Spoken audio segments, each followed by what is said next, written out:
মহিমা কোনখানে কি দেওয়া হয়েছে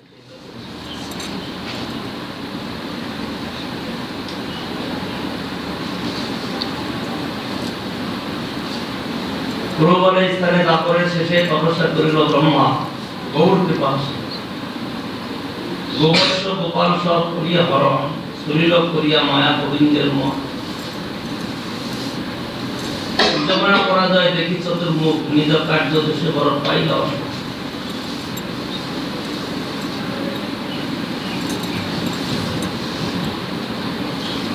বহুস্তব করি কৃষ্ণে করিল মিনতি কমিল তাহার দোষ বৃন্দাবন প্রতি তবু ব্রহ্ম মনে মনে করিল বিচার ব্রহ্ম বুদ্ধি মোর হয় অতিশয় ছাড় এই বুদ্ধি দোষে কৃষ্ণ প্রেমেতে রহিত ব্রজলীলা রস ভোগে বৈন বঞ্চিত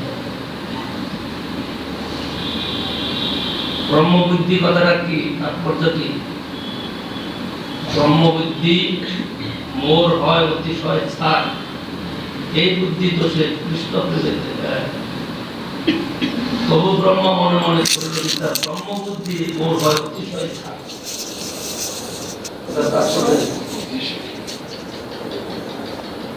ব্রহ্ম বুদ্ধি মোর হয় অতিশয় ছাড় অতিশয় ছাড় মানে হীন তুমি কোন ছাড় মানে হীন ছাড় অর্থটা হলো হীনতা ব্রহ্ম বুদ্ধি মোর হয় অতিশয় ছাড় কি বুঝলে ব্রহ্ম বুদ্ধি হলো ব্রহ্মা তিনি সৃষ্টি করেন ব্রহ্মার এই বুদ্ধি তিনি সৃষ্টিকর্তা তিনি সৃষ্টি করেন সৃষ্টিটা প্রভুর আদেশেই করেন কিন্তু তার প্রত্যেকের কাজের মধ্যে অভিমান থাকে হ্যাঁ প্রত্যেক অভিমান থাকে একটুখানি সে যেই হোক না কেন হয়তো প্রভু ইচ্ছাতেই করছে সবকিছু কিন্তু প্রত্যেকের মধ্যে একটা প্রত্যেক অভিমান থাকে সেটা হলো ব্রহ্ম বুদ্ধি আমি ব্রহ্মা এখানে ব্রহ্ম বুদ্ধির আমি ব্রহ্মা যদি তাই না হতো তাইলে কৃষ্ণলীলার মধ্যে যে কৃষ্ণলীলা করছেন অপ্রাকৃত চিন্ময় লীলা তার সবই তিনি নিজের ইচ্ছায় করছেন তো ব্রহ্মা সেখানে মাথা ঢোকাতেছেন কিন্তু প্রকারান্তরে ব্রহ্মা কৃষ্ণের মহিমা প্রচার করার জন্যই করেছেন বা ভগবানই তাই করেছেন যে এইভাবে মহিমা প্রচার করতে তাহলে এই দৃষ্টিতে আমরা দেখতে গেলে তাহলে তো কিছুই সবই চলছে আমাদের বিচার করার কি আছে কিন্তু তা নয় এখানে ব্রহ্মা কিছুটা মাথা খাটিয়েছেন যে দেখি ভগবানই হয় যেমন বিকাশ বুদ্ধি বসে বিচার করতো এটা তো কুবুদ্ধি নয় সুবুদ্ধি ভগবান যদি সত্যি যদি ঐশ্বর্যপূর্ণ হন তাহলে তার ঐশ্বর্য দেখা যায় কি করে দেখা যায় ঐশ্বর্য দেখতে গিয়ে নিজেই ঐশ্বর্যতে মোহিত গোবৎস হরণ করে নিয়ে নিলেন একদম কৃষ্ণের যে কাউকে খুঁজে পাওয়া যাচ্ছে না কোথায় গেল তবে একটু চিন্তা করে দেখলো ব্রহ্মার কাছে এখানে যে লীলা করছে এটা তো পার্থিব মনুষ্যরূপ লীলা সেজন্য তাকে কি চিন্তা করতে হলো তার জ্ঞান নিত্য শাশ্বত সনাতন জ্ঞান অকৃত্রিম জ্ঞান তার সত্ত্বেও এই মনুষ্য লীলার মধ্যে বলছে এখানে কি একটুখানি চিন্তন করলে এটা একটু থেকে আসছে ও দেখলেন যে ব্রহ্মার কার্য তখন ব্রহ্মার কার্য বলে ব্রহ্মা আমার ঐশ্বর্য দেখতে চায় মানে অর্থকে জগতে প্রচার করতে যায় আমি যে স্বয়ং ভগবান ব্রহ্মার প্রচার করা তাইলে কি করা যায় ব্রহ্মার কাছেই যাব যেমন ইন্দ্র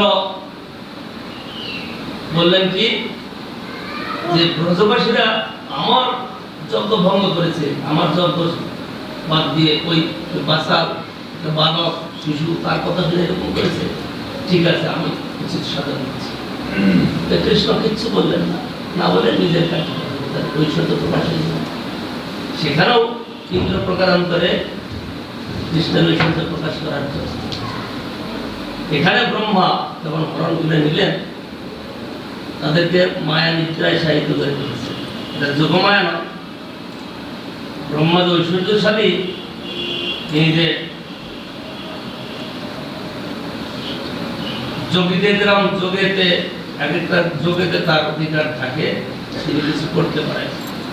অষ্টাদশ সিদ্ধি যেমন, অষ্টাদশ সিদ্ধি যদি থাকে কারো, সে অনেক কিছু করতে পারে। সেরকম ব্রহ্মা বাসুদেবকে আর সখাদেরকে লুকিয়ে রেখেছে। যদি এমনি লুকিয়ে নাই, চুপচাপ রয়েছে, তাদেরকে মায়া নিদ্রায় সাহিত্য করে রেখেছে।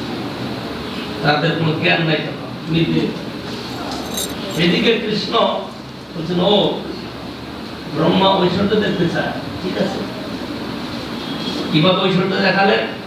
নিজের শরীর থেকে যত বৎস ছিল, যত সখা ছিল, সকলকে প্রকাশ করে। যার যেরকম রূপ, যার যেরকম বাক্য, যার যেরকম যত কিছু, সব ঠিক সেরকম প্রকাশ করেছিলেন। এখানে অনেকটা তাৎপর্য আছে। ব্রজ গোপীগণ, মাতৃস্থানীয় গোপীগণ, তারা চিন্তা করতেন,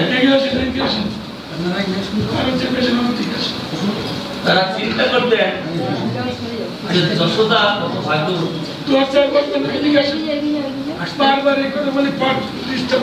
যশোদা কত ভাগ্যবতী, এই কৃষ্ণকে ছেলে দুটো পেয়েছে। আমিও যদি এরকম কৃষ্ণের মতো একটা ছেলে পেতাম, তাহলে আমার স্তন পান করতো, কত আনন্দ, আমি তার সেবা করতাম, কত আনন্দ। এরকম ভাবনা করেন প্রত্যেক গোপী। মাতৃস্থানীয় যত গোপী আছে, সকলে এরকম চিন্তা করে। কৃষ্ণ ভাবলেন যে এদের ইচ্ছাটা পুরা করতে হবে, এদের ইচ্ছাটা পুরা করতে হবে। কৃষ্ণ কারোর ইচ্ছা বাকি রেখে, সকলের ইচ্ছা পুরা করতে হবে, এদের ইচ্ছাটা পুরা করতে হবে।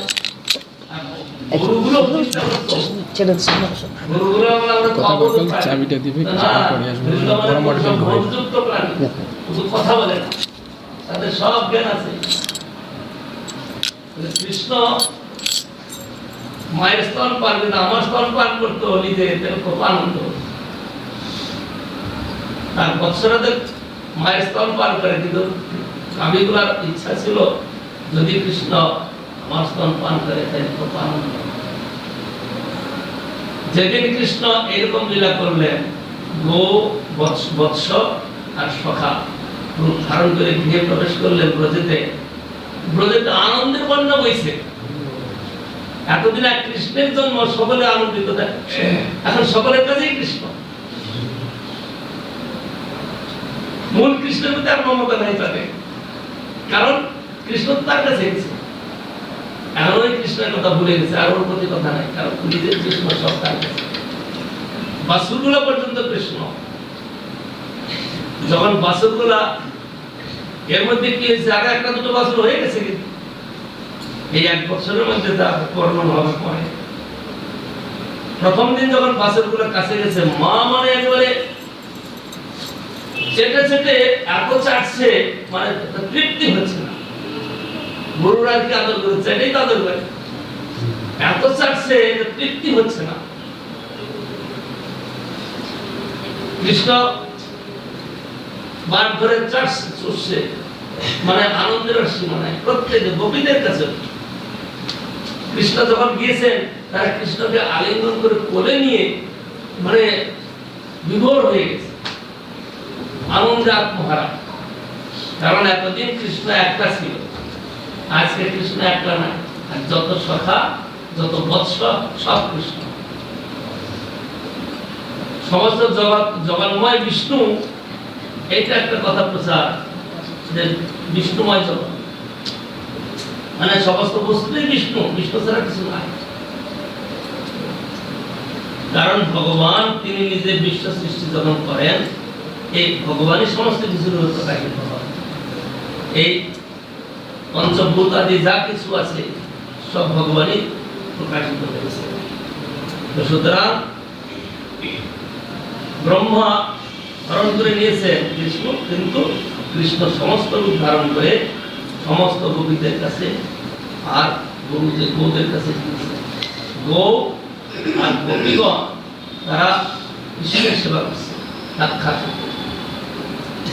এতদিন পর্যন্ত একটা কৃষ্ণের প্রতি নজর করে রাখতো, কৃষ্ণ এদিক দিয়ে যাচ্ছে আসছে, আজকে তা না, আজকে কৃষ্ণকে তারা সাক্ষাৎ দিয়ে গেছে। ব্রজেতে প্রেমের বন্যা বইছে, প্রেম বুঝো, আদর, স্নেহ, প্রীতি, মমতা। সন্তান যখন জন্ম নেয় মায়ের মমতা বাড়তে থাকে, একদিনে সব মমতা আসে না। 2 মাস 4 মাস যখন তার যত্ন করতে থাকে, সেবা করতে থাকে, মমতাটা বাড়তে থাকে। এতদিন যেমন তারা খুশি রেখেছিল যে কৃষ্ণকে কবে সেবা করতে পারবে, সাক্ষাৎ করতে পারবে, সেই যত্নটাকে পুষিয়ে রেখেছিল, আজকে সেটা সাক্ষাৎ হচ্ছে।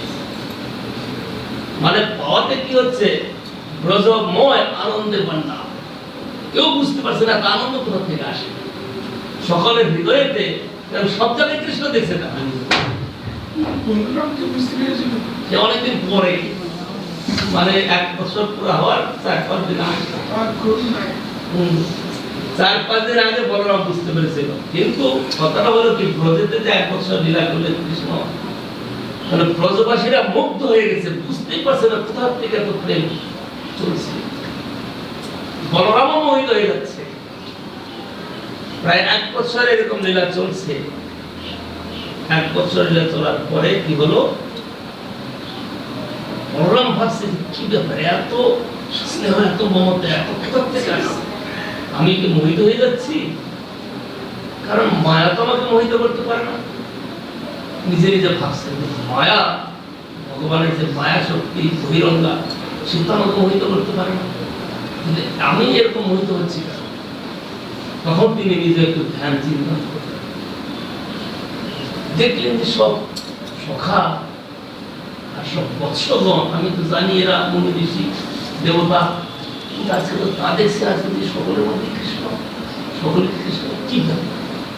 তিনি মোহিত হয়ে যাচ্ছেন ব্রহ্মার মতো। তিনি বুঝতে না পারে কৃষ্ণের কাছে বলতেন, হে কৃষ্ণ কি ব্যাপার, আমি এরকম দেখছি কেন? তখন কৃষ্ণ প্রকাশ করে, এতদিন বন্ধু প্রকাশ করে। তখন কৃষ্ণ বললেন, দাদা এই ব্যাপার, দাদা এই ব্যাপার হয়েছে। তখন তিনি শান্ত হলেন। 4-5 দিন বাকি থাকতে ব্রহ্মার ত্রুটিকা 1 পলক সমান, আর আমাদের 1 বছর। আমরা চোখ পলক দেয় কতক্ষণ লাগে? 1 সেকেন্ড লাগে, হাফ সেকেন্ড বা তারও কম। ব্রহ্মার কিন্তু সময়টা, পলকের সময়টা আমাদের 1-2 বছর পার হয়ে গেছে। ব্রহ্মার আয়ুর কথা আপনারা শুনেছেন, একবার এই ব্যাখ্যা করে এখন দরকার নাই, অনেক লম্বা, আর তার সময়টাও আমাদের থেকে অনেক ভূমিকা বোঝায়। তো ব্রহ্মা তো লুকিয়ে রাখলেন, লুকিয়ে রেখে এসে দেখছেন যে কৃষ্ণ কেমন আছে, কি করছে। এসে দেখছেন যে ঠিক সেইরকমই তো হচ্ছে, তার যত সখা ছিল, যত বৎস ছিল, সব তো সেইরকমই লীলা চলছে।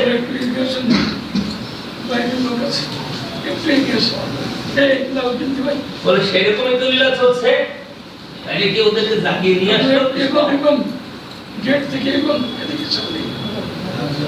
বড় হল করে যখন হবে, তখন কিন্তু কয়জন বসে, তখন জায়গা নাই, হল করতে হবে নাট মন্দির, তখন কিন্তু কয়জন বসে, তাই কিনা?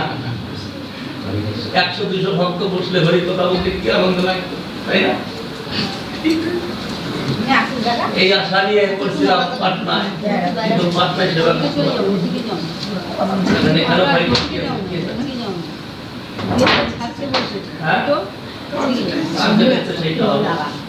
পাটনায় যখন মন্দিরের কাজটা হলো, সেখানেও বেশি বড় নয়, 50 ফুট বাই 28 ফুট।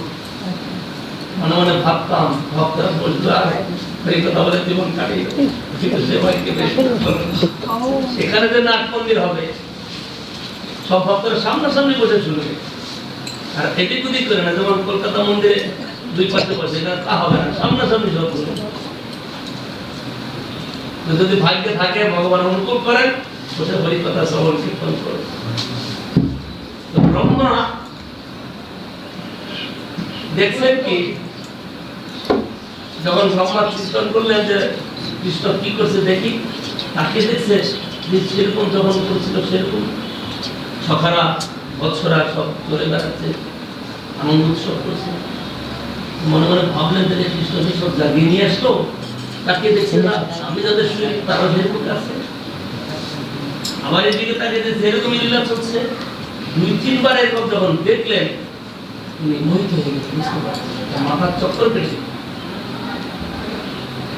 যে 4 মাথাওয়ালা ব্রহ্মা তার মাথার চক্কর খেয়ে গেল, কোনটা ঠিক, আমি যে শুয়ে যাচ্ছি এটা ঠিক না এইটা ঠিক। এরকম চিন্তন করতে করতে ব্রহ্মা যখন মোহিত হয়ে যাচ্ছেন একদম, কৃষ্ণ কি করলেন, এক এক সখা আর এক এক বৎস এক এক হয়ে গেলেন গর্ভদূর সেই বিষ্ণু, যে বিষ্ণুর নাভি নাড়াতে চতুর্দশ ভুবন বিরাজ করে। এই পৃথিবীর থেকে 7টা আর পৃথিবীর থেকে নিচে 7টা, এই চতুর্দশ ভুবন তার নাভি নাড়াতে বিস্তার করে। সেই বিষ্ণু প্রত্যক্ষ ব্রহ্মা দেখাই, এই দেখলাম এক এক সখা এক এক বৎস হয়, এর সঙ্গে সঙ্গে এক এক কি অবস্থা। ব্রহ্মা দেখে আর স্থির যখন স্থির থাকতে পারলে না, হুশ চলে গেছে, তার অজ্ঞান হয়ে যাচ্ছে, কি করলেন কৃষ্ণ, সব এত ছিল সঙ্গে সঙ্গে সব চলে গেল, কেউ নেই। ব্রহ্মা চোখ করে দেখে কি যে কৃষ্ণ সেই দিন যেদিন বৎসদের খোঁজ করেছিল, সকালের খোঁজ করেছিল, হাতে ছিল কি হাড়ির মধ্যে দধি মাখা ভাত, সেই মানে ভাতের হাড়ি নিয়ে তিনি ঘুরে বেড়াচ্ছেন সকালের বৎসদের খুঁজছেন, কোথায় গেল তারা। ব্রহ্মা সেইটা দেখছে। ব্রহ্মার তখন মনে হলো যে প্রভু তো আমাকে মোহিত করার জন্য কাণ্ড করেছেন, তখন ওই বলে হংসের থেকে লাফিয়ে পড়তে দিয়েছে, এসে প্রণাম করছে যে প্রভু বড় অপরাধী। ব্রহ্মা স্তব করলেন সেটাকে, স্তবের মধ্যে বলছেন যে প্রভু আপনি যে লীলাটা করলেন এটা মাইক নয়, এটা আপনি নিজের সবার তবস আপনি করেছেন, কারণ সমস্ত কিছু তা আপনার, আপনি করতে পারেন। সুতরাং আমি যা করেছি আমার অপরাধ হিসেবে আপনি ক্ষমা করুন। ব্রহ্মা তো মানে কৃষ্ণ হেসে দিলেন, মানে ঠিক আছে যাও, কিন্তু ব্রহ্মার মনে তো ওইটুকুতে শান্তি হলো, মনে মনে তিনি দুঃখিত সবসময় যে প্রভু বড় অপরাধ করেছি, ক্ষমা করে দিন। তো ক্ষমা তো হয়ে গেছে, বলে দিচ্ছে যে ক্ষমা তো হয়ে গেছে, চিন্তা করেছে, কিন্তু তাতেও তিনি শান্তি পেলেন না। এখানে বলছেন ব্রহ্মবুদ্ধি মোর হয় অতিশয় সার, এই বুদ্ধি দোষে কৃষ্ণ প্রেমেতে রহিত, ব্রজলীলা রসগোল্ড হইল বলছি। ব্রজলীলা কি? কৃষ্ণ লীলা করছেন, সত্তর অপ্রাকৃত চিন্ময় লীলা। এরা এই লীলাকে আস্বাদন করে, কে আস্বাদন করে কে বলবে? সচুট্ট কথা, ব্রজবাসীরা আর কেউ পারে না, তাই না? কৃষ্ণের যে লীলার আস্বাদন একমাত্র ব্রজবাসীরা করে, ব্রজের গোপ গোপী তারাই মাত্র আস্বাদন করে, আর কেউ পারে। বলছেন কৃষ্ণ লীলা রসবোধে হইল বঞ্চিত, কৃষ্ণ লীলা রস যে আনন্দময়, তার থেকে বঞ্চিত হয়েছি কেন? কৃষ্ণের সঙ্গে প্রীতির যে বন্ধন, এ মানে ভাষায় কি প্রকাশ করা যায়? শাস্ত্র বর্ণন করতে করতে শেষ করতে পারছে না কৃষ্ণের প্রীতির কথা। কৃষ্ণের প্রীতির চরম পরাকাষ্ঠা শ্রীমতী রাধা চন্দ্রাণী মহাভাব স্বরূপ, মানে কৃষ্ণকে আমরা ভালোবাসি। ভালোবাসি বলতে শব্দ বলেছি, তাই না? এটুকু কিন্তু ভালোবাসা রয়েছে, কিন্তু আরেকজন সবকিছু ছেড়ে ছেড়ে দিয়ে জপ করছে, তার নাম সংকীর্তন করছে, তিনি তার চোখে অশ্রু ঝরছে, শরীরে কম্প পুলক হচ্ছে, সেটাও ভালোবাসা, সেটাও প্রীতি। তার প্রীতিটা আমাদের প্রীতির চেয়ে উন্নত ধরন। এইরকম উন্নত ধরন করতে করতে শ্রীমতী রাধা ঠাকুরানী মহাভাব স্বরূপী ভাব, এই ভাবটা এই নববিধার মধ্যে নয়, ভাব প্রেম তা নয়, তার উপরে ভাব, তারপরে মহাভাব। সেই মহাভাব স্বরূপিণী শ্রীমতী রাধা ঠাকুরানী মানে প্রেমের সর্বোত্তম অবস্থা।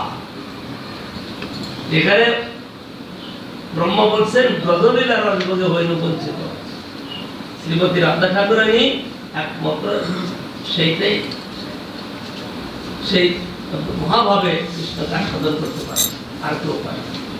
এই ব্রজলীলা রস আস্বাদন করাটা সর্বশ্রেষ্ঠ রূপে একমাত্র শ্রীমতী রাধা ঠাকুরানী পারে। যদি ব্রহ্মা বলছেন আমি তো সেই রসের থেকে বঞ্চিত হয়েছি, গোপাল হইয়া জন্ম পাইতাম আমি, সেবিতা মনে সে গোপিকার স্বামী। সে লীলা রসেতে বর হইল না হইল গতি, এবে শ্রী গৌরাঙ্গে মোর না হয় চমক।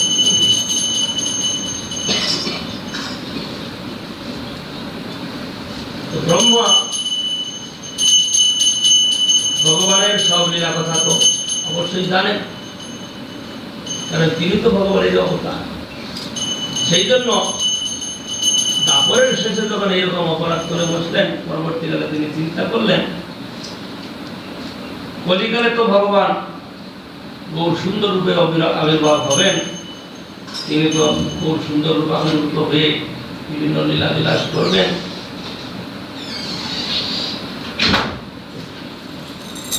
সে লীলা রসেতে মোর না হইল গতি, এবে শ্রী গৌরাঙ্গে মোর না হয় কুমতি। কারণ কৃষ্ণলীলা দর্শন সুখে আমি বঞ্চিত হয়েছি, যদি গৌরাঙ্গ লীলা সেরকম হয়ে যায় তাহলে তো আমি তো বিপদে পড়ে যাব। কারণ ভক্ত কি চায়? ভক্ত কি চায়? ভক্ত সেবা চায়। সেবা মানে দর্শনটা একটা সেবা। ভগবানের লীলা রস অনুভব করা একটা সেবা। সুতরাং যদি ওই রকম ভাবে আমি কিছু এর মধ্যে মায়াজাল বিস্তার করতে চাই, তাহলে আমি সেবা রস আস্বাদন থেকে বঞ্চিত হয়ে যাব। সেই জন্য ব্রহ্মা ভাবলেন প্রভুর তপস্যা করি, প্রভুর কৃপা লাভ করেই আমি তার লীলা দর্শন করতে পারব। এই বলি বহুকাল অন্তর্দীপ স্থানে তপস্যা করিল ব্রহ্মা, রহিল ধ্যানে। কতদিনে গৌরচন্দ্র করুণা করিয়া চতুর্মুখ সন্নিধানে কহেন আসিয়া, হে ব্রহ্মা তব তবে তুষ্ট হই আমি, আসিলাম দিতে যা আশা করো তুমি।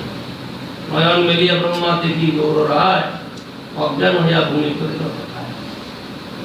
এই অন্তর্দীপ স্থান যেটা আমরা দর্শন করে আসলাম আজকে, সেখানে ব্রহ্মা তপস্যা করেছিলেন। কি জন্য তপস্যা করেছিলেন? যে আমি যেন প্রভুর লীলা রস আস্বাদন করতে গিয়ে বঞ্চিত না হই, আমি যেন তার লীলা রস আস্বাদন করতে পারি। বহুদিন এরকম তপস্যা করেছেন। তপস্যা করার পরে ভগবান তাকে খুব সুন্দর রূপে দর্শন দিয়েছেন।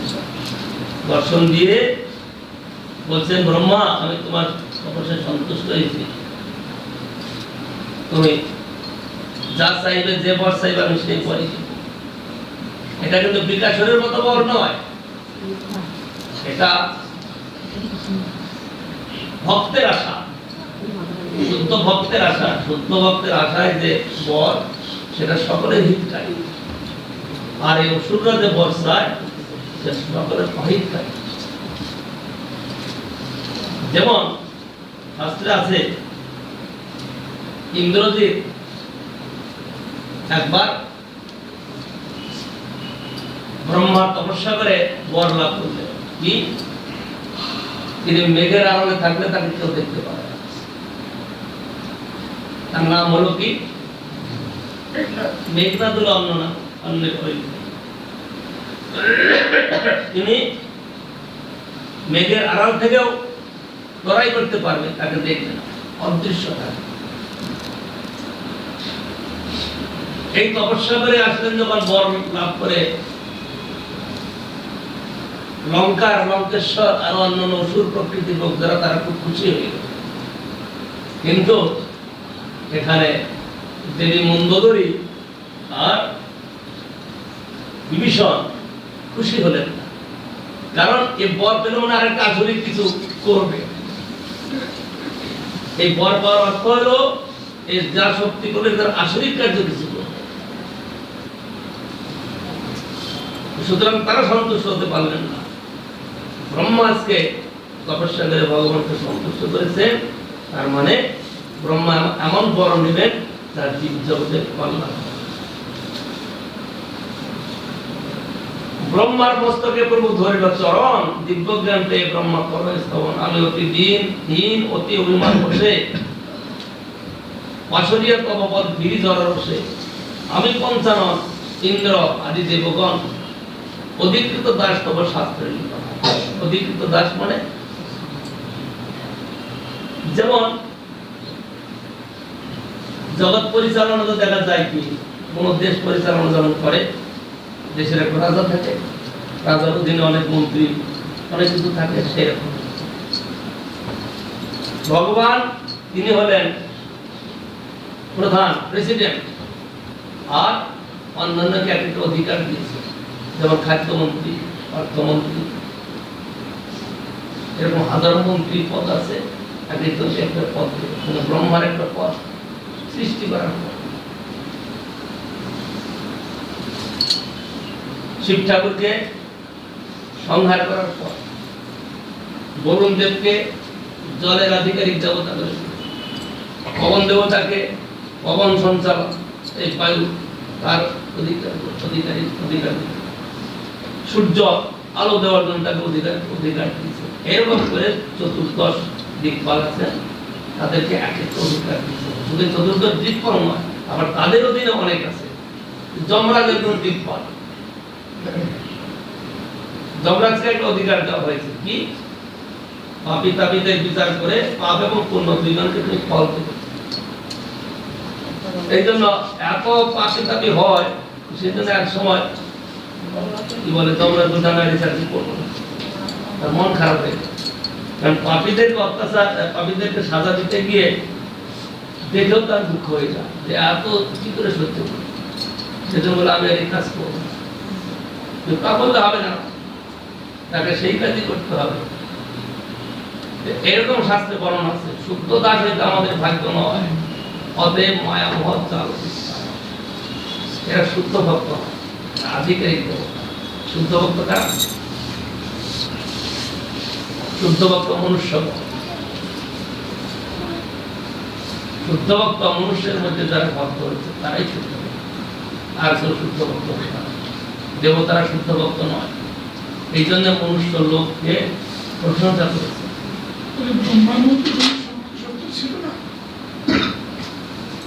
শুদ্ধ সত্য তো সকলের মধ্যে আছে, আমাদের মধ্যে আছে। এই তুমি ভুল ব্যাখ্যা করেছিলে, এইটা তোমাকে বলতে চাচ্ছি না।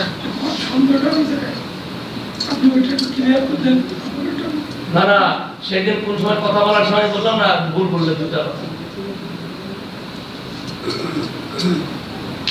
সমস্ত জীবের মধ্যে প্রেম রয়েছে। তুমি বলছিলে প্রেমের কি শব্দটা বলছিলে, জীবের মধ্যে প্রেম নাই, এই সূত্র একটা কথা নিয়ে, কিন্তু জীবের মধ্যে প্রেম রয়েছে, এটা অপ্রকাশিত। শাস্ত্রের কথাটা শুনো না কেন, অনেক করেছে শুনেছ। নিত্য সিদ্ধ কৃষ্ণ প্রেম সাধ্য কবু নয়। নিত্য সিদ্ধ আমাদের মধ্যে সকলের সব, ওই একটা পোকামাকড়ের মধ্যেও রয়েছে। নিত্য সিদ্ধ কৃষ্ণ প্রেম সাধ্য কবু নয়, শ্রবণাদি শুদ্ধ চিত্তে পরই উদয়। এখানে একটা প্রদীপ জ্বালানো রয়েছে, কিন্তু প্রদীপটার উপরে কি হয়েছে, অনেক মোটা মোটা এমন আবরণ দেওয়া হয়েছে যে সে প্রদীপটাকে দেখা যাচ্ছে। আর আবরণগুলো এমন, ওই প্রদীপের যে তেজটা ভেদ করে বাইরে আসতে পারছে। আমাদের উপরে আবরণ এরকম রয়েছে, মুখ্যত আবরণ দুইটা, একটা স্থূল একটা সূক্ষ্ম। আর এই স্থূল সূক্ষ্মের কথা বলতে গিয়ে হাজারো আবরণ আমাদের মধ্যে রয়েছে জীবের মধ্যে, সেই জন্য দর্শন করতে পারে না। সেই শুদ্ধ বস্তুটাকে পেতে পারে। ক্রমে ক্রমে শ্রবণ কীর্তনাদি শ্রবণাদি শুদ্ধ চিত্তে করই। শ্রবণ কীর্তন আদির দ্বারা যখন সেই সব অবস্থানগুলো কাটতে থাকে, আজকে শোনো, তুমি যখন প্রথম সংস্থায় যোগদান করতে মিশনে আসলে, আজকের মতো জ্ঞান কি ছিল তোমার? সদাচার সম্বন্ধে বলো, শাস্ত্র সম্বন্ধে বলো, গুরু বৈষ্ণবের সঙ্গের বলে কিছু কিছু লাভ হয়েছে, সেগুলো বুঝো, কিছুই ছিল না। তাইলে শুদ্ধ চিত্তে ক্রমে ক্রমে ক্রমে ক্রমে হয়েছে। শ্রবণাদি শুদ্ধ চিত্তে করয় উদয়। এই শ্রবণ করে আবার সেগুলা লোকের কাছে শুনিয়ে চিত্তের যখন স্থিতি লাভ করে, তখনই সেই প্রেমের কথাটা প্রকাশিত হয়। আমাদের প্রতি আছে, সকলের প্রতি আছে, কিন্তু সেটা অপ্রকাশিত। সাধক যখন স্বীকৃতি বলে, সেই বস্তুটা লাভের আশায় সাধন শুরু করে, ক্রমে ক্রমে তার চিত্ত শুদ্ধ হতে থাকে। একদিনে হয়, ক্রমে ক্রমে শুদ্ধ হতে থাকে, সেই শুদ্ধ চিত্তেতে পরীভূত হয়। কিন্তু এখানে কিন্তু ব্রজবাসীদের কথা আসবে, বা নিত্যসিদ্ধ ভক্ত যারা আছে তাদের কথা আসবে, বদ্ধজীবের কথা হচ্ছে। বদ্ধজীব যারা চিরকাল ভগবানকে ভুলে, ভগবান থেকে বিমুখ হয়ে সংসার দশা ভোগ করছে, কৃষ্ণ বলি সেই জীব অনাদি বহির্মুখ, অতএব মায়া তারে দেয় সংসার আদি দুঃখ। কৃষ্ণকে ভুলে থাকার জন্য জীব মাইক আবরণে পড়েছে, আর মায়া দেবী এই আবরণের মধ্যে ফেলে আমাদেরকে কখনো স্বর্গে চড়াচ্ছে, কখনো নরকে ডুবাচ্ছে, আমরা ভ্রমণ করছি। কিন্তু কোন সৌভাগ্যে যদি সাধু সঙ্গ হয়, তাহলে শ্রবণাদি শুদ্ধ চিত্তে তোমার কথাটা আমি মনে রাখতে পারি। এই কথাটাই তোমার জীবের মধ্যে শত শুদ্ধ নয়, শুদ্ধ সত্য, কিন্তু প্রত্যেক জীব হৃদয় শুদ্ধ সত্য। স্বরূপে পৌঁছানোর আগেও এইটা স্বরূপ তো তার ভিতরে নাই, এই কথাটা সর্বত প্রেম নাই, সর্বত প্রেম আছে, এই কথা তুমি ভুল বলছিলে। জীবের নিত্য স্বরূপে সেই জিনিসটা রয়েছে, না থাকলে নতুন আসতে পারে না। এইটাই বলছেন জীব কৃষ্ণের ব্যাখ্যা করে, আর ভক্তি সুন্দর একটা আছে, এটা হলো শব্দটা আমার মনে পড়ছে।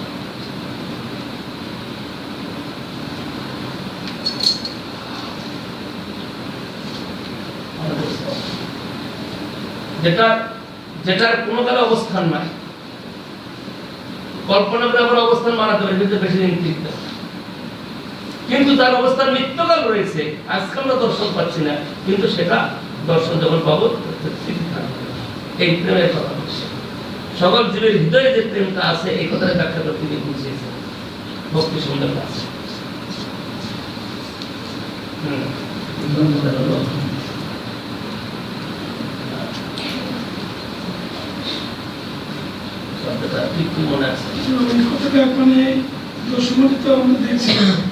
স্বরূপ অবস্থানে মধুর রস পাবো উদয়। আরে সেটা তো আলাদা কথা হলো রে ভাই, কথাই বুঝতে পারে না। স্বরূপে পৌঁছানোর পরে তো সে মধুর রস।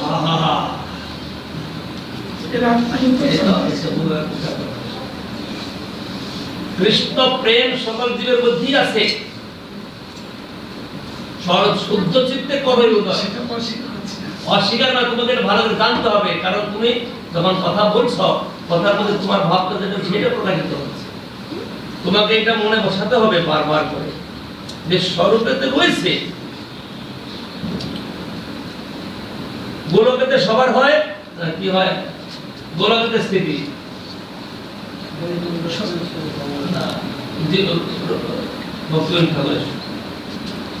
গোলকেতে সবার হয় স্বরূপেতে স্থিতি, গোলকেতে সবার হয় স্বরূপেতে স্থিতি।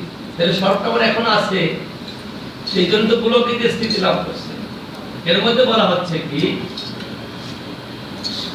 সাধন করবার সময় যার যার যে ভাব উদয় হয়, সেটা স্বরূপেতে স্থিতি লাভ করে।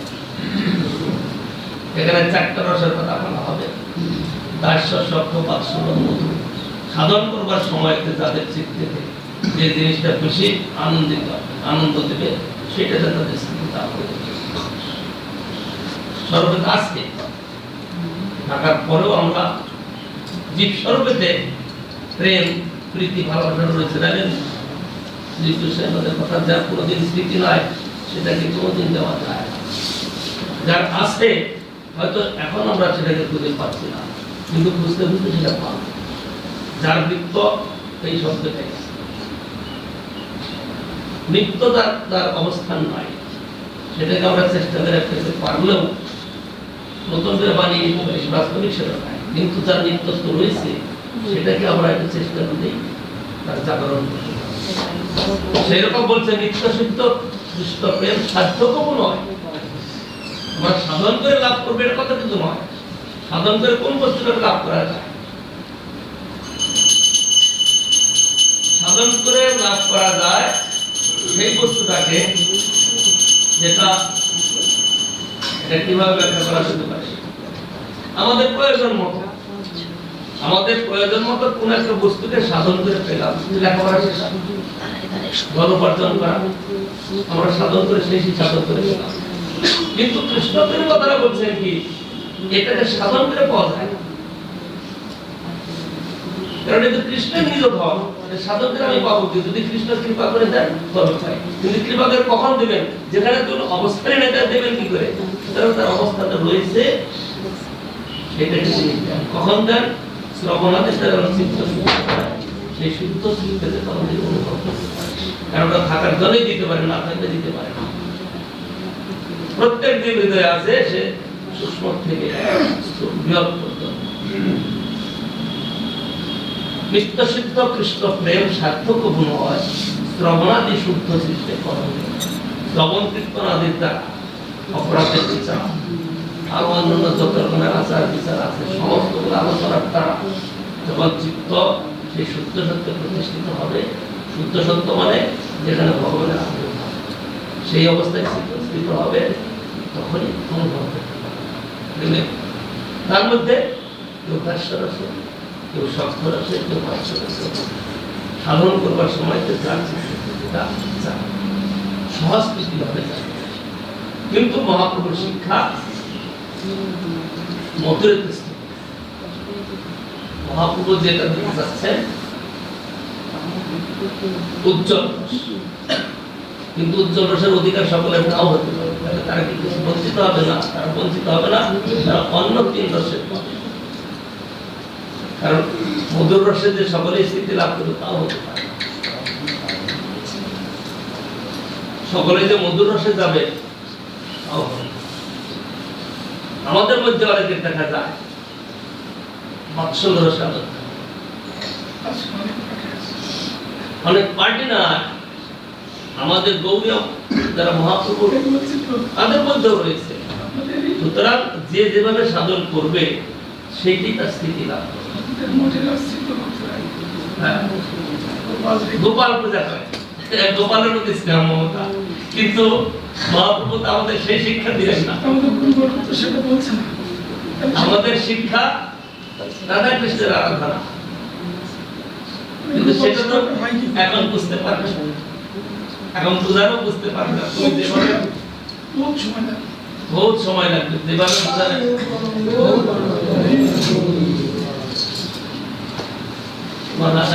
নতুন নতুন উদ্ধার করছে, তাই না?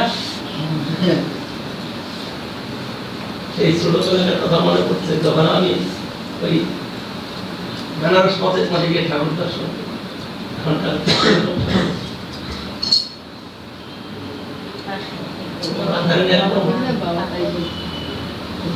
মূর্তি ধারণ করছে।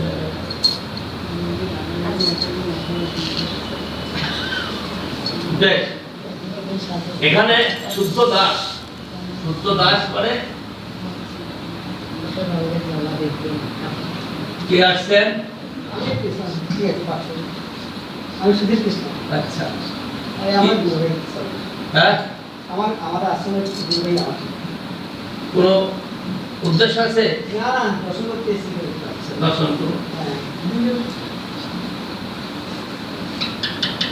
শুদ্ধ দাস ভগবানের সাক্ষাৎ লীলা দর্শন করে। এখানে অন্য কোনো ঐশ্বর্যাদি না,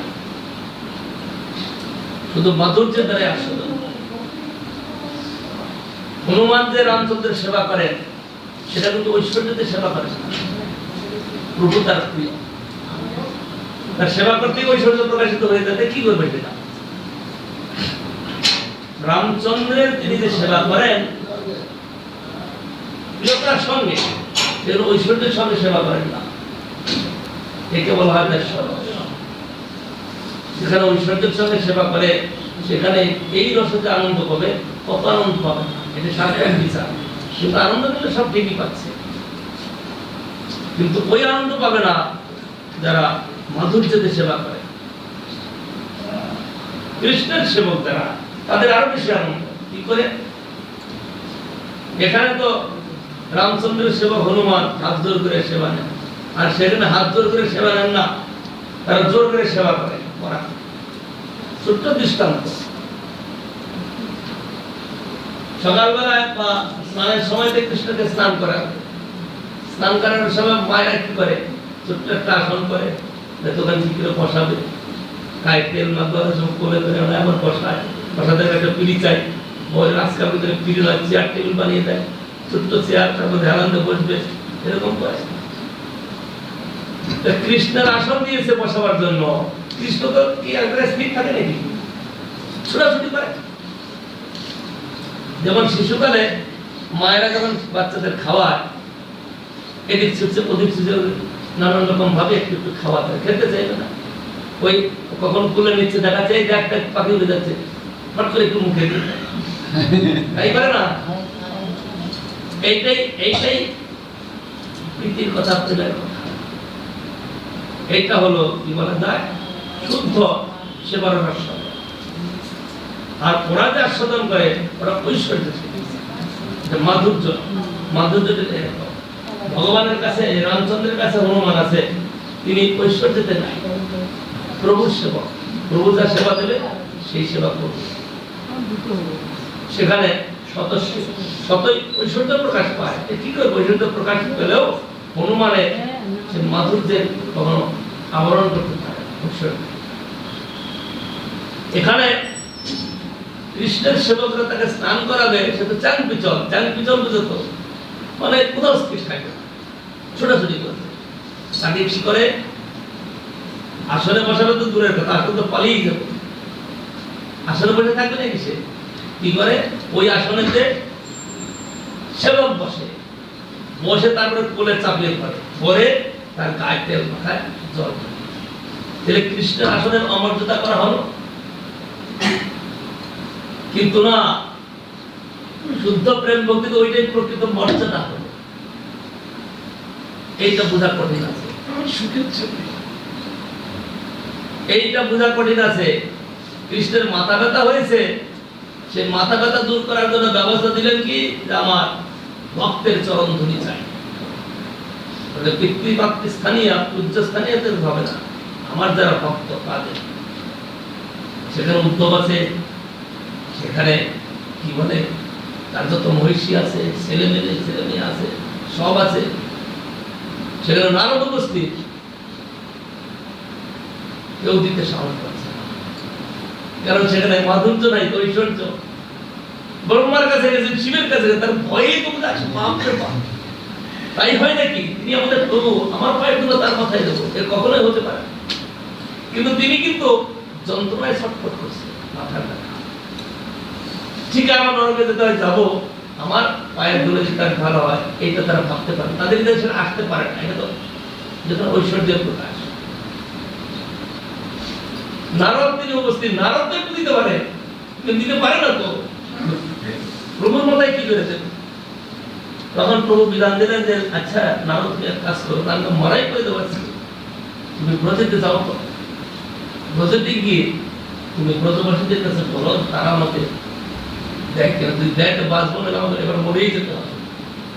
নারদ গোস্বামী একদম কাতর অবস্থায় কি করতে গিয়েছে, গিয়ে দেখছে গোপীরা তখন জল আনতে যাচ্ছে, বাইরে অনেক গোপী একসঙ্গে ছুটে। নারদকে দেখে তার খুব খুশি, নারদজি কি ব্যাপার, কোথায় যাচ্ছেন, প্রণামাদি করেছে বলে। আমি একটা খবর নিয়ে আসছি, বলুন কি খবর? নিশ্চয়ই কৃষ্ণের তিনি ভালো আছেন, তিনি রাজ্যপাট চালাচ্ছেন, ও আনন্দ আছেন। বলে আনন্দ, দুঃখের শেষ তবে কি নিয়ে দুঃখ হলো? যে কৃষ্ণের মাথা ব্যথা, মাথার যন্ত্রণা যাচ্ছে না, কিন্তু ব্যবস্থা দিয়েছেন কি ভক্তের পায়ের ধুলি হলে পরে মাথা ব্যথা যাবে। তো তার ভক্ত পাওয়া গেল না কোথাও এই ব্রহ্মাণ্ডে। তার পত্নীগণ আছেন, তার সেবকগণ আছেন, কত আছে, ব্রহ্ম দেবতার আছেন। বলে গোপী হে গোপীগণ, কেউ দিতে চায় না। বলে নারদ তুমি তো আছো, আরে এই কথা বলতে আছে, আমার পায়ের তরফ মাথায় করবে। আচ্ছা তাহলে তুমি এক কাজ করো, তোমার আসল চাও। উত্তরী বলছে কত পায়ের ধুলা চাই তোমাকে আমরা নিয়ে যাও, যাতে আমাদের কৃষ্ণ সুখে থাকে। আমাদের কৃষ্ণ যাতে সুখে থাকেন, আমরা নরকে চাই, তাদের আমাদের মুখ্য, কিন্তু আমাদের কৃষ্ণ সুখে থাকে। এই যে মাধুর্যের কথাটা, এটা অন্য কোথাও নাই, এটা প্রজেক্ট আছে। বলছেন শুদ্ধ দাস হইতে আমার ভাগ্য নয়, আমি শুদ্ধ দাস হতে পারলাম না, আমি দাস, আধিকারিক দাস। কিন্তু যারা শুদ্ধ দাস কৃষ্ণের সেবার জন্য তারা করছে, তাদের আর কোনো কাজ নেই। এই প্রেম শিক্ষাটা অন্যত্র পাওয়া যাবে না। এই প্রেম শিক্ষা পাওয়া দেওয়াটাই আমাদের কাজ।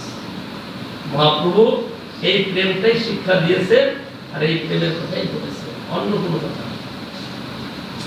কৃষ্ণকে সেবা করতে গেলে যে প্রাণ দিয়ে, হৃদয় দিয়ে করতে হবে, এখানে অন্য কোনো বিচার আসতে পারে। তাহলে গোবিন্দের কথাটা বলতে গিয়ে আমি এতগুলো কথা বললাম। গোবিন্দ মহাপ্রভুর সেবক। একদিন মহাপ্রভু খুব নৃত্য কীর্তন করেছেন, করে সন্ধ্যাবেলাতে প্রসাদ পেয়ে বিশ্রাম করেছেন। শরীর আজকে অত্যাধিক ক্লান্ত হয়ে পড়েছে। প্রতিদিনের নিয়ম আছে কি, গোবিন্দ মহাপ্রভুর প্রসাদ সেবনের পরে যখন বিশ্রাম করেন, মহাপ্রভুর পাদ সম্মান করেন, শরীর থেকে যাতে ক্লান্তি দূর হয়ে যায়। গম্ভীরার যে পুটুরিটা, ছোট্ট পুটুরি, হয়তো 3 ফুট 4 ফুট চওড়া, 6 ফুট 7 ফুট লম্বা, 3 ফুট 4 ফুট চওড়া আর 6-7 ফুট লম্বা। গম্ভীরা দেশে মানে গম্ভীরা, ছোট পুটুরি। গম্ভীরার ছোট পুটুরির নাম হলো গম্ভীরা। আমরা গম্ভীরা গম্ভীরা যে অর্থে বলি, গম্ভীরা অর্থ হলো ছোট্ট পুটুরি। তার একটাই মাত্র দরজা, এক পাশে। মহাপুরুষ শুয়ে করেছেন দরজা, মানে ওই পাশে শোয়, এই পাশে দরজার মুখে শুয়ে পড়েছেন। দরজার মুখে শুয়ে পড়েছেন গোবিন্দ।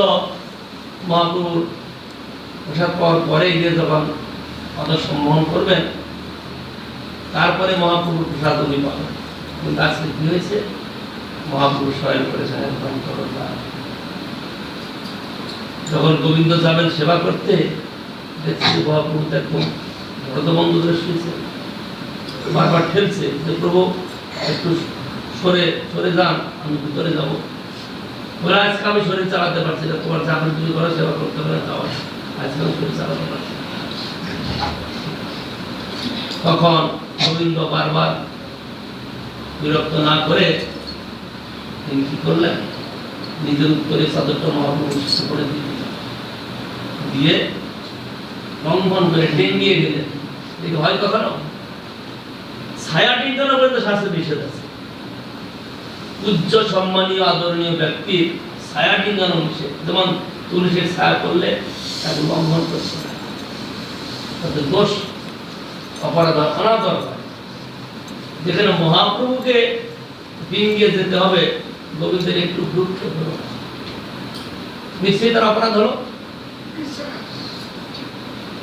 নিশ্চয়ই তার অপরাধ হলো। কারণ মহাপ্রভু ভগবান, তাকে ডিঙ্গিয়ে দেওয়ার অপরাধ নয় কি?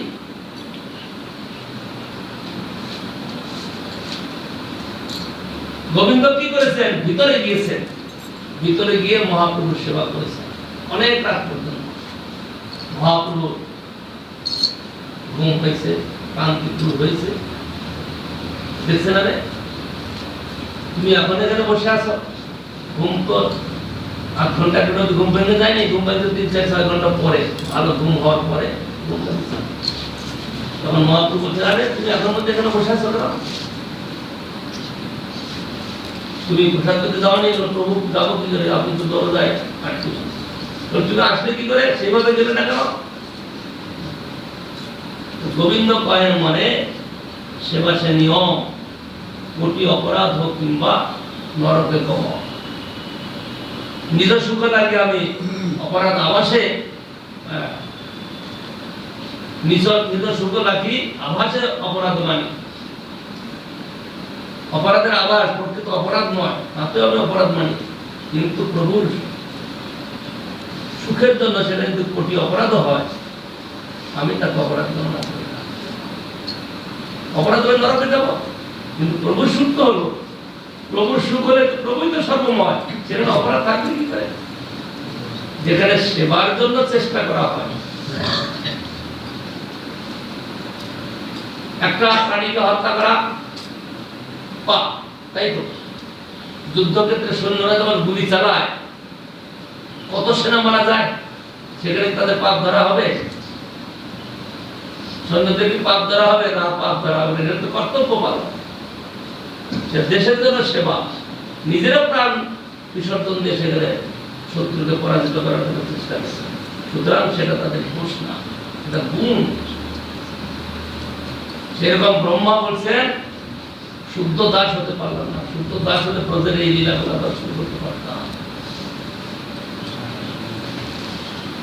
ব্রজের এই লীলা দর্শন করতে পারতাম।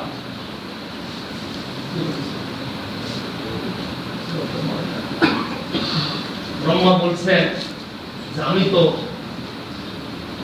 ব্রজেতে কিছু হয়ে মানে তোমার সহচরে জন্মগ্রহণ করবে এটা আশা করতে পারি না, কিন্তু যদি ব্রজেতে আমি একটা তৃণগুল্মলতা ঔষধি না,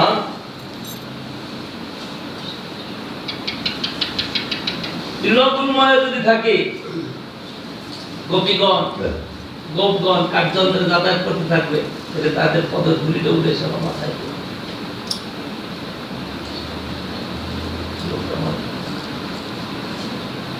ব্রহ্মা বলছেন আমার ভাগ্য হবে না আমি সেখানে গিয়ে তোমার পরিকরে জন্মগ্রহণ করি, কিন্তু যদি আমার ভাগ্য হয়, তৃণগুল্মলতা ঔষধি নাম, তৃণগুল্ম লতা কিছু হয়ে জন্মগ্রহণ করলে সেখানে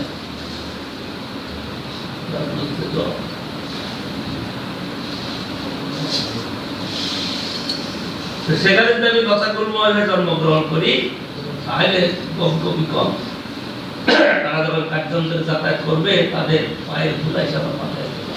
আমি এইটাই ভাবতে চাই। সেই ব্রহ্ম অপরাধ করে সেখানে ভগবানের তপস্যা করলেন। ব্রহ্মার প্রার্থনা যদি গৌর ভগবান কি বলছেন, এই মাত্র তব পদে প্রার্থনা আমার, প্রকট লীলায় যেন হই পরিবার। মানে তার নিজের পরিকর হলে সেখানে তার দোষ গুণ বিচার থাকবে না, সেখানে সেবা বিচার থাকবে। কিন্তু ব্রহ্মা তো তার পরিকর ছিলেন না, ব্রহ্মা ছিলেন আধিকারিক দেবতা, সৃষ্টিকর্তা। এখানে ব্রহ্মা প্রার্থনা করছেন আমি যেন আপনার পরিবারের কেউ থাকি, পরিবারের কেউ থাকলে আপনার দর্শন সেবা সর্বদাই পাবো। প্রকট লীলায় যেন হই পরিবার, ব্রহ্মগতি দূরে যায়, হেন জন্ম পাই, তোমার সঙ্গে থাকি তব গুণ গায়। ব্রহ্মার প্রার্থনা শুনি গৌর ভগবান তথাস্তু বলিয়া বর করিলেন না। যে সময় মম লীলা প্রকট হইবে, যবনের গৃহে তুমি জন্ম লভিবে। হরিদাস ঠাকুরকে বলা হয় ব্রহ্ম হরিদাস, ব্রহ্ম হরিদাস, হরিদাস ঠাকুর হয়ে জন্মগ্রহণ করলেন সেই ব্রহ্মা। যবনের গৃহে তুমি লভিবে জনম, আপনাকে হীন বলি হইবে জ্ঞান, হরিদাস হবে তুমি শূন্য অভিমান। 3 লক্ষ হরিনাম জিহ্বাতে নাচিবে, নির্জন সময়ে তুমি আমাকে দেখিবে। এই তো সাধন বলে জীবনার্থ শেষে, হবে নবদ্বীপ ধাম মতি নিত্য রসে। ওহে ব্রহ্মা শুনো মোর অন্তরের কথা, ব্যক্ত কব না করিবে শাস্ত্রে তথা। ভক্তভাব লইয়ে ভক্তির আশ্বাস দিব, পরম দুর্লভ সংকীর্তন প্রকাশিব। আমরা যে কীর্তন করি এটাকে বলছেন পরম দুর্লভ, কিন্তু আমরা তো নাচি গাই খুদি কি কোনো কিছু বুঝতে পারি। পরম দুর্লভ সংকীর্তন, কিন্তু আমরা তো সংকীর্তন খুব করে যাচ্ছি, নাচি কুদি দিনভর সংকীর্তন করছি। বলছেন কি পরম দুর্লভ সংকীর্তন প্রকাশিত মহাপ্রভু বলছে। এর মধ্যে একটা বিষয় বোঝা যায়, আমি যেটা অনুভব করি,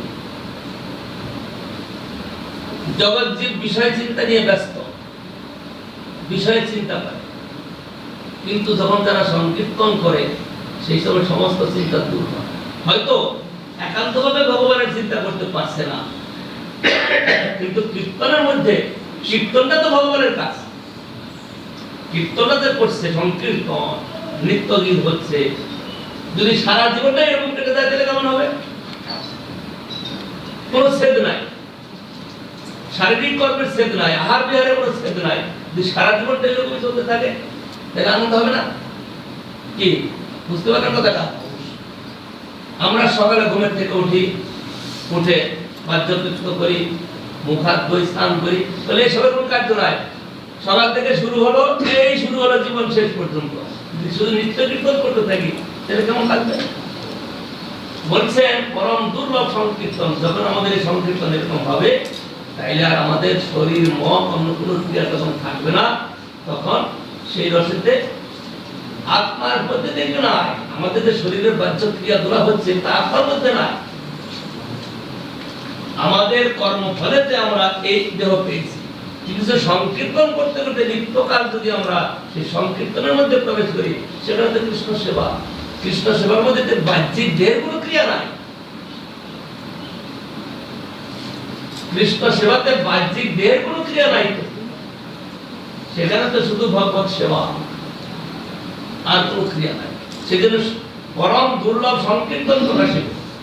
এই সংকীর্তনের মধ্যে মেতে গিয়ে আমরা জীবনের শুরু থেকে শুরু করে কেবল সংকীর্তন করে গেলাম শেষ পর্যন্ত, আর কোন কার্য করলাম না, তাহলে প্রেম ভক্তির অবকাশ থাকে কিছু? সংকীর্তনে মেতে নাম বিলাইল, তো সংকীর্তনই শুধু চলছে, আর কিছু চলছে না। সেই জন্য সর্বদা কীর্তন করতে হবে, সর্বদা কীর্তন করতে হবে, কীর্তন বন্ধ না যায়। বন্ধনের অন্যেরা করছে, তো আমি তো আমার মতো চলছি। গৃহস্থ লোকেরা পয়সা আছে, লোক দেখানোর জন্যই হোক, যা প্রীতি ভক্তিতেই হোক, মন্দির বানায়। কি করে মন্দিরে? কেউ বিষ্ণু প্রতিষ্ঠা করে, কেউ কৃষ্ণ প্রতিষ্ঠা করে, অন্য দেব দেবীর কথা এটা আসছে না। প্রতিষ্ঠা করে কি করে? নিজে কোনোদিন ঘন্টা বাজাবে না, পয়সা আছে, লোক নাকি এই পূজা করো। ব্রাহ্মণ যদি 100-200 টাকা দাবি করে, তোমাকে এত টাকা দিতে, আরো 200 টাকা বেশি দিতে হবে নাকি? ধর্ম লাগিয়ে দেবে না, তাই পয়সার গরমেতে মন্দির বানানো, কিন্তু একটা দিনও সে ঘন্টা বাজানো। তার কি বিষয় চিন্তা কোনোদিন যাবে? কোনোদিন তার বিষয় চিন্তা যাবে না। আর যে লোকটা শুধু কীর্তনই করছে, তার মধ্যে কোনোদিন বিষয় চিন্তা আসবে? লোকে বুঝতেই পারে, বুঝতে পারে না। বিষয় চিন্তাটা আমরা সব সময় করছি, বিষয়টা দূর হবে কি করে আমরা কোনোদিন সেটা বোঝার চেষ্টাই করি না। সাধু সঙ্গে যাই, কিন্তু বিষয় চিন্তা যায় কি করে যাবে? আমরা তো বিষয় নিয়ে সাধুকে দেখি, আর সাধু বিষয়টাকে দেখে কি নিয়ে? ভগবানের সেবা নিয়ে। ভগবানের সেবা এর বিষয় বলতে কিছু নেই। আর জগতের লোক বদ্ধজীব তারা ভগবানকেও বিষয় নিয়ে নেয়, মন্দির বানায়, মন্দির বানিয়ে কোনোদিন ঘন্টা নাড়বে না নিজে। শাস্ত্রে আছে দীক্ষা নেওয়ার পরে দীক্ষিত গৃহস্থ তারা সাক্ষাৎ রূপে দর্শন করবে, তাহলে তার সাক্ষ্য দোষ হবে, দেহ সাক্ষ্য। একদিকে বৃত্ত সাক্ষ্য, অন্যদিকে দেহ সাক্ষ্য হবে। বৃত্ত সাক্ষ্য মানে ঘরে ঠাকুর বসিয়েছে, ঠাকুরের ভোগের জন্য সামগ্রী কম আনে, কম, হ্যাঁ, নকুল দানা, ছোট্ট একটা গাছ রেখে দিয়েছে, আর এতটুকু একটা পাত্র, 2-4টা নকুল দানা দিয়ে ছোট্ট একটা গাছে জল দিয়ে দিল, ঠাকুর খেয়ে দিল। মন্ত্র মারাত করলো, গুরুদেব থেকে পেয়েছে কিছু মন্ত্র করে। বৃত্ত সাক্ষ্য, এদের ভক্তি হবে।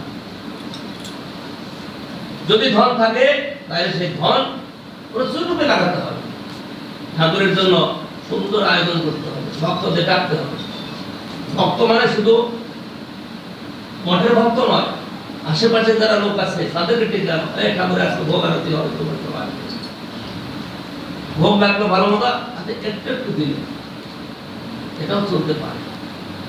কিন্তু যারা বিত্তস্বার্থ করে তারা ওই একটা দাস আনবে, ওই বাজার দোকানে কিন্তু পাওয়া যায়, আর ছোট্ট একটু থালা নিয়ে আসবে, চারটা লোকের দানা দিয়ে ভোগ লাগবে। এতে ভগবান কখনো সন্তুষ্ট হতে পারে না। একে বলা বিত্তস্বার্থ। বলছেন এটা পরম দুর্লভ সংকীর্তন প্রকাশিত। অন্যান্য অবতার কালে ভক্ত যত ব্রজরসের সঙ্গে মাতাইব করিল। ব্রজরসটা কি? সংকীর্তন।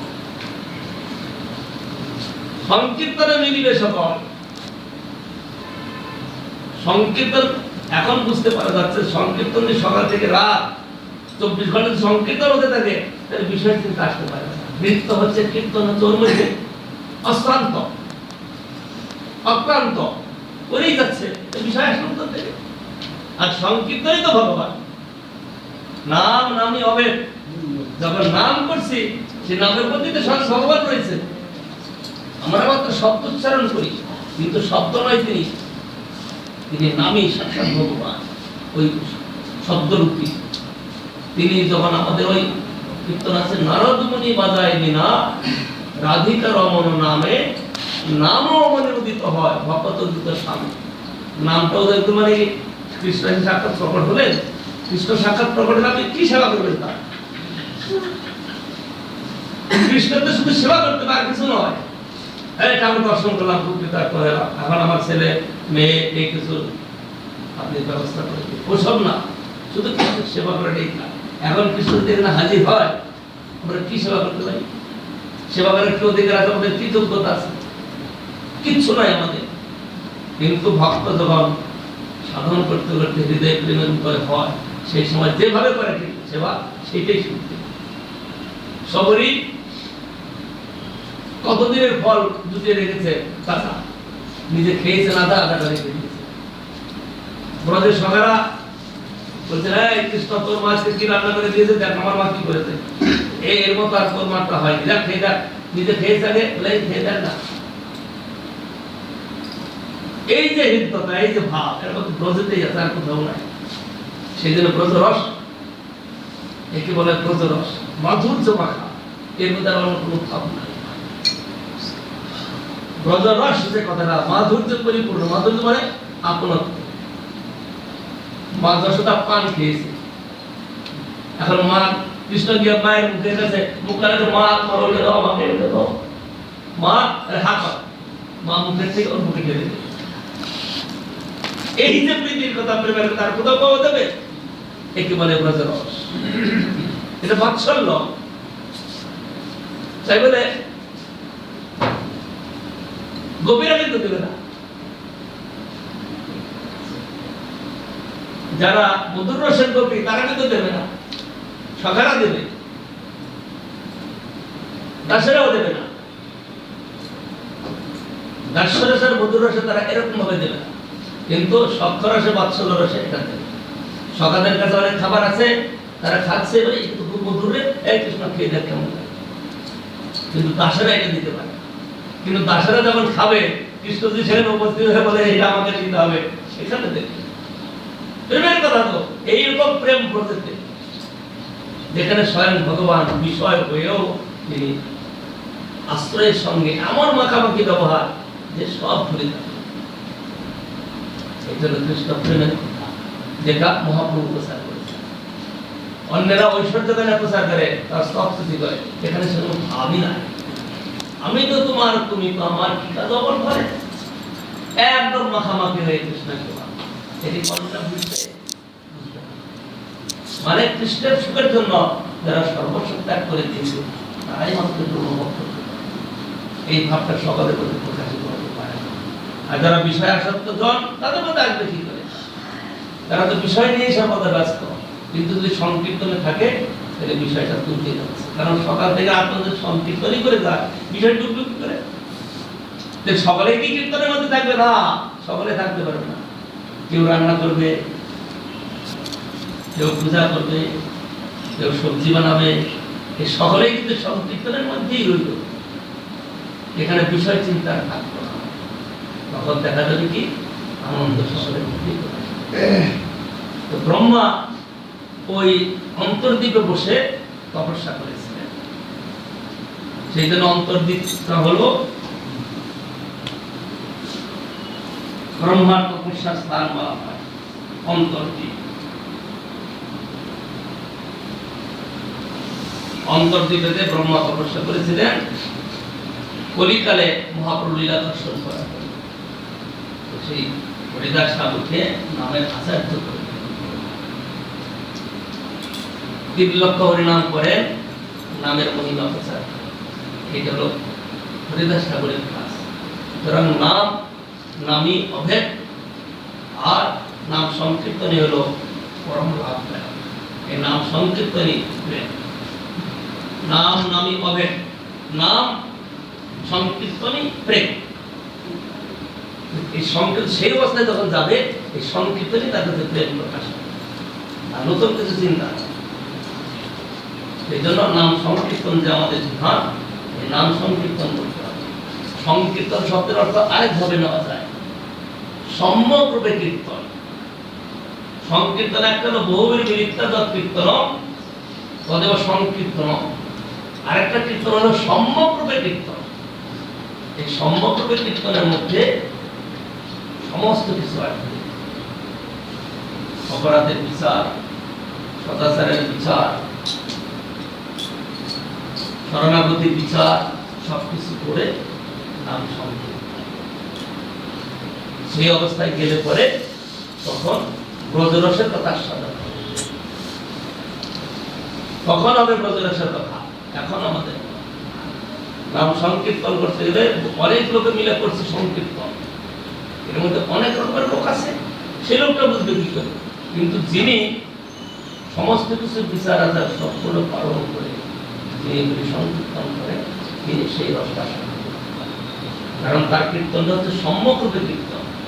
তিনি সমস্ত রকমের যেগুলো বিরুদ্ধ তাকে ত্যাগ করেছেন, আর যেগুলা অনুকূল সেগুলাকে গ্রহণ করেছেন, করে পূজন করে যাচ্ছেন। তার মধ্যে এই প্রেমের কথাটা প্রকাশিত। নিত্য শুদ্ধ কৃষ্ণ প্রেম সার্থক নয়, শ্রবণাদি শুদ্ধ চিত্তে পরয়। এইটা মনে রাখতে হবে। আর সকলের চিত্তেতে আত্মার সঙ্গে যুক্ত রয়েছে প্রীতি ভাবটা, কিন্তু প্রীতি এখন আমাদের আবৃত রয়েছে। কেন? আমরা মায়ার দ্বারা এখন বশীভূত হয়েছে। মায়ার দ্বারা বশীভূত হয়ে থাকার জন্য মায়া তিনি আমাদেরকে 2টা জিনিস দিয়েছে, একটা স্থূল শরীর, একটা সূক্ষ্ম শরীর। সূক্ষ্ম শরীরে মন, বুদ্ধি, অহংকার। অহংকার যদি শুদ্ধ হয়ে যায়, বুদ্ধি যদি শুদ্ধ হয়ে যায়, মন যদি শুদ্ধ হয়ে যায়, তাহলে দেহ তার সাথে শুদ্ধ হবে। কিন্তু আমাদের মনেতে বিষয়ের লালসা, বুদ্ধিটাও সেরকম, অহংকার, অভিমান রয়েছে। আমি বিষয়ী নিজেও এরকম অভিমান করে না, কার্যের দ্বারা প্রকাশিত হয়। সুতরাং এই মায়াদেবীর দ্বারা পেয়ে আমরা এখন কি করছি, সেই শুদ্ধ বস্তুটাকে প্রকাশিত করছি। শ্রবণ কীর্তন সাধু সঙ্গে যখন আমরা এর সাধন করতে থাকবো, ক্রমে পাইব ভবসিন্ধু কুল। ক্রমে চিত্ত শুদ্ধ হবে, সেই শুদ্ধ চিত্তকে পরাজিত।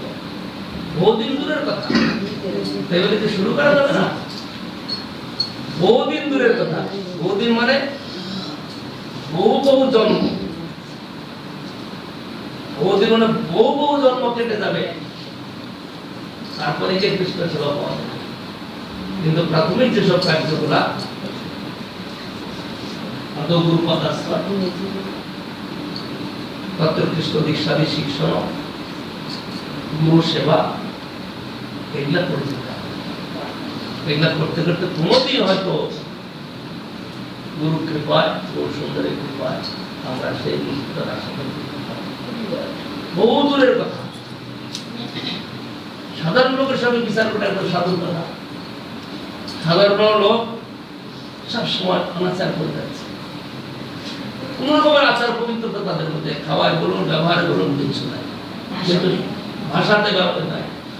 সাধুরা যারা মঠে বা আশ্রমে থাকে তারা ব্যবহারিকভাবে কমসে কম কতটা শুদ্ধ হয়েছে, সেটা কতদিন লেগেছে, একজনে হয়নি, বহু জন্ম লেগেছে।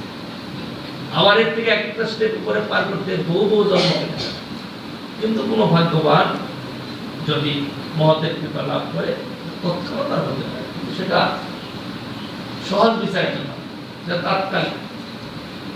মানে সেটাকে বলা যায় কি স্বাভাবিক অস্বাভাবিক বিভাগ যদি কখনো ঘটে তার ভাগ্য ঘটবে। আর তাছাড়া এইরকম শ্রবণ কীর্তনাদি সাধন আমাদের করে দিতে হবে। শ্রবণাদি শুদ্ধ চিত্তে পরই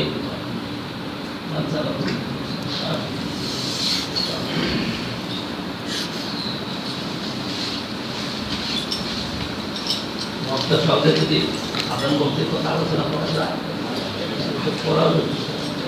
এরা এদের ঘর বাড়ি আছে, সব আছে, এরা কি জুড়বে? আমার মনে বাসনা ছিল সেরকম 200-500 ভক্ত জুড়বে, আর বাইক টাইকের দরকার না, হরি কীর্তন করবো, হরি কথা বলবো, ঘন্টার পর ঘন্টা বলে যাবো, আর প্রাণ ভরে সব পাটনাতে ভাগ্য হলো না। এখানে কি হবে আমি সেটি আপনার চিন্তা করছি। পাটনাতে সেই আশা নিয়ে অত পরিশ্রম করলাম, কিন্তু দেখ কীর্তন কর। কৃষ্ণ ভক্তি বিনা নাহি ফল